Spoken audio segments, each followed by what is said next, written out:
dia. Ya. Kemudian raja-rajanya, kemudian semua sembahan-sembahan yang besar-besar itu disebut yang berkaitan dengan manusia. Jadi Allah aturkan nas ini. Kecuali khannas itu ialah syaitan yang tersembunyi. Macam mana Baik. soalan yang kedua tadi tentang Soalan kedua qiraat. qiraat, bacaan tu. Boleh tak baca ni? Saya ulang sekali lagi tuan-tuan Cuba dengar. Bismillahirrahmanirrahim.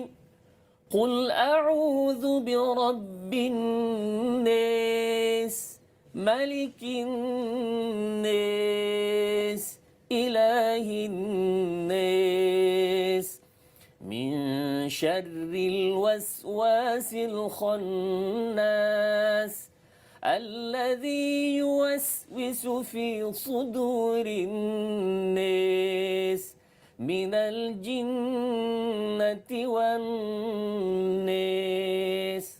Baik, tuan-tuan, itu bacaan qiraat yang Ustaz ulang namanya ialah Duri, Ad-Duri daripada Abu Amru. Duri cukup.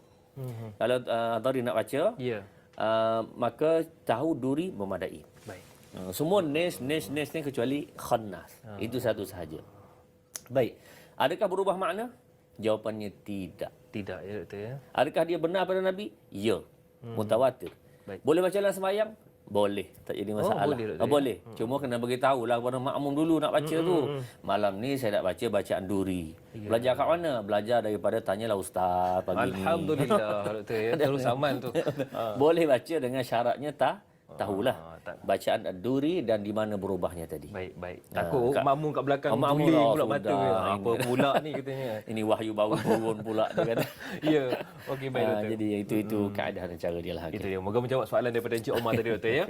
Okey, kita nak alu-alukan juga soalan daripada penonton kita di Facebook juga doktor yang bertanyakan Muhammad Effendi Mak Daud ni bertanyakan, Assalamualaikum Ustaz Zandai, beliau dari Taman Bertam Indah Pulau Pinang. Okey, katanya saya nak tanya, mengapakah surah An-Nas insan disebut sebanyak 5 kali dalam surah ini dan perkataan jin cuma sekali sahaja? Adakah surah ini menunjukkan betapa Allah Subhanahu Wa Taala mengiktiraf betapa berharganya manusia dibandingkan dengan jin? Okey. Silakan doktor. Ya, terima kasih. Kepada Muhammad Effendi Ya, Muhammad Effendi. Soalan yang baik. Kenapa Allah Subhanahu Wa Taala hikmahnya nas banyak kali? Yang pertama sekali Ustaz sebutkan tadi ialah Allah nak memberi fokusnya kepada nas. Jadi tumpuan ini kepada manusia. Yang kedua ialah tuan-tuan, jin dan manusia ini Allah Subhanahu Wa Taala jadikan sebagai satu yang pertama sekali dalam mad'u ataupun sasaran dakwah dua golongan. Ayat Quran sebut a'udzubillahi minasyaitonirrajim. Wa ma khalaqatul jinna wal insa illa liya'budun. Tidak aku jadikan jin dan manusia melainkan untuk beribadat kepada aku. Jadi maknanya yang menerima syariat ini ataupun taklif ini ialah pertama jin dan manusia. Cuma bagaimana cara jin? Ini kita tak tahu. Tak? Adakah semua sekali Allah Subhanahu Wa Taala tidak beritahu kepada manusia tentang jin ini? Ada sebahagian itu wallahu taala a'lam. Barangkali orang tertentu, tetapi secara umumnya kita tidak mengetahui tentang kehidupan pada alam jin ini. Macam mana semayang dia? Wallahu a'lam. Kita tak nampak. Tak nampak tak? Dia nampak kita tak nampak. Susah juga tu. Ya. Jadi itu keadaan pada kumpulan jin. Baik. Kemudian tuan-tuan, jin ini yang terbahagi dua macam kita juga. Ada Islam dan ada kufur. Ada Islam dan ada kufur.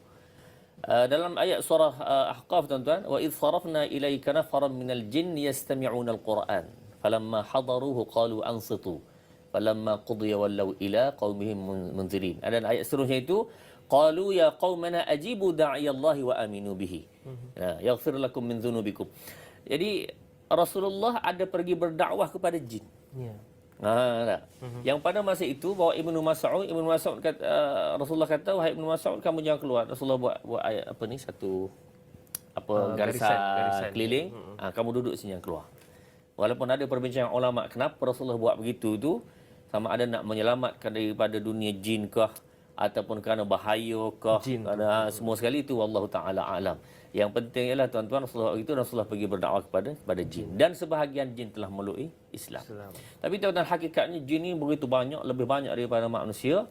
Jadi mereka yang Islam tu sebahagian, dan sebahagian tu kecil. Samalah tadi kita atas muka dunia sekarang, jumlah penduduk dunia ada berapa? Tanya soalan yang susahnya soalan kali ini, Doktor. Hampir 7 bilion lebih. 7 bilion ya. Islam hanya lebih kurang 2 bilion. Hanya 2 bilion sahaja. 2 bilion. Maknanya majoriti masih bukan Islam. Bukan Islam. Sama dengan jin. Baik. Maksudnya jin ini sebahagian kecil Islam, yang ramainya bukan Islam. Dan di kalangan jin dan manusia ini Allah telah buatkan pada seorang rasul mesti ada yang menolong Nabi Rasul ni. Kalangan manusia dan jin pun ada, yang lawan pun ramai juga. A'udzubillahi minasyaitonirrajim. Wa kadzalika ja'alna likulli nabiyyin 'aduwan syayatinal insi wal jinni yuhi ba'dhum ila ba'd zukhrufal qawli ghurura. Baik. Tuan-tuan, surah Al-An'am. Begitulah di kalangan nabi-nabi ini kami jadikan aduwan, musuh. Siapa dia? Syayatinal ins, syaitan manusia. Berat Allah kata dah. Dan juga jin. Maksudnya ada juga dalam kalangan manusia. Ya, manusia. di kalangan manusia yang diiktiraf sebagai syaitan manusia. Allah, syayatinal ins wal jin. Dua golongan ini.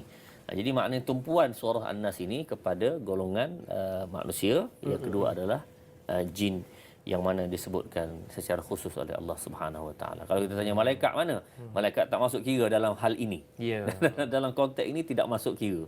Ini konteks nak tumpu kepada jin dan manusia. Baik, Doktor, saya tertunggu-tunggu masa yang sesuai.